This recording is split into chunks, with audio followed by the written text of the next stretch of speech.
ময়দান দখলকে কেন্দ্র করে ভোর ৩টা থেকে সকাল ৬টা পর্যন্ত ইজতেমা ময়দানে থেমে থেমে চলা সংঘর্ষে এখনও পর্যন্ত ৩ জন নিহত ও শতাধিক মুসল্লি আহত হন। সকাল ৮টায় পুরো ময়দান সেনাবাহিনী সহ আইনশৃঙ্খলা বাহিনীর নিয়ন্ত্রণে এসেছে। ময়দানের ভেতর থেকে বেশ কয়েকজন জোবায়েরপন্থীকে সেনা হেফাজতে নেওয়া হয়েছে। সকাল ৮টায় টঙ্গী ইজতেমা ময়দানে GMP commissioner doctor Nazmul Karim Khan ও সেনাবাহিনীর কর্মকর্তারা ময়দানে প্রবেশ করেন। এরপর থেকে ময়দান ও সড়ক মহাসড়কে আইনশৃঙ্খলা বাহিনী সতর্ক অবস্থান নিয়েছে। এ সময় তারা ময়দানে ঢুকে টিনসেট মসজিদে আটকা পড়া বেশ কয়েকজন জোবায়েরপন্থীকে উদ্ধার করেন।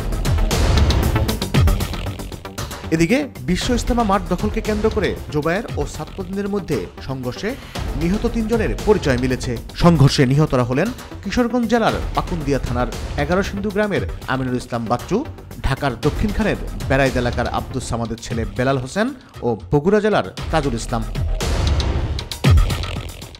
আহতদের টঙ্গী আহসানুল্লাহ মাস্টার জেনারেল হাসপাতালে ভর্তি করা হয়েছে। গুরুতরদের ঢাকা মেডিকেল কলেজে প্রেরণ করা হয়। সংঘর্ষে এখনও পর্যন্ত ৩ জন নিহত হওয়ার খবর পাওয়া গেছে। সাতপন্থীদের মিডিয়া সমন্বয়কারী মোহাম্মদ সায়েম জানান, বগুড়ার নিহত তাজুল ইসলাম ও বেলাল হোসেন তাদের সাথী। অন্যদিকে জোবায়েরপন্থীদের মিডিয়া সমন্বয়কারী হাবিবুল্লাহ রায়হান জানান, আমিনুল ইসলাম বাচ্চু তাদের সাথী।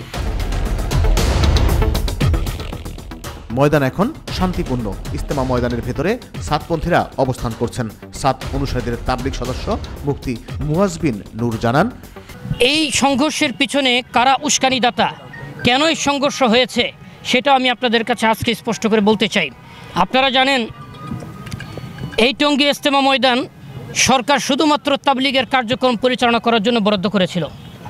এরপর যখন 2017 সনে তাবলিগের মধ্যে বিভাজন দেখা দিয়েছে, দুইটা পক্ষ হয়ে গেছে, তখন সরকার পুরা মাঠের দায়িত্ব কাগজ কলমে লিখে নিজ দায়িত্ব গ্রহণ করেছিল। কিন্তু আফসোসের বিষয় হচ্ছে, যদিও কাগজ কলমে এই মাঠ সরকারের হাতে, কিন্তু বাস্তবে তাবলিগের এক পক্ষ সারা বছরই মাঠকে ব্যবহার করত। ময়দান ঘিরে সড়ক ও মহাসড়কে আইনশৃঙ্খলা বাহিনীর সতর্ক অবস্থানে রয়েছেন।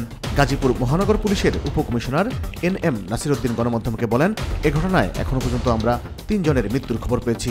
এর মধ্যে একজনকে মৃত অবস্থায় আনা হয়েছে টঙ্গী হাসপাতালে, আর অন্যরা ঢাকা মেডিকেল কলেজ হাসপাতালে মারা গেছেন। আমরা সব তথ্য যাচাই বাছাই করে দেখছি।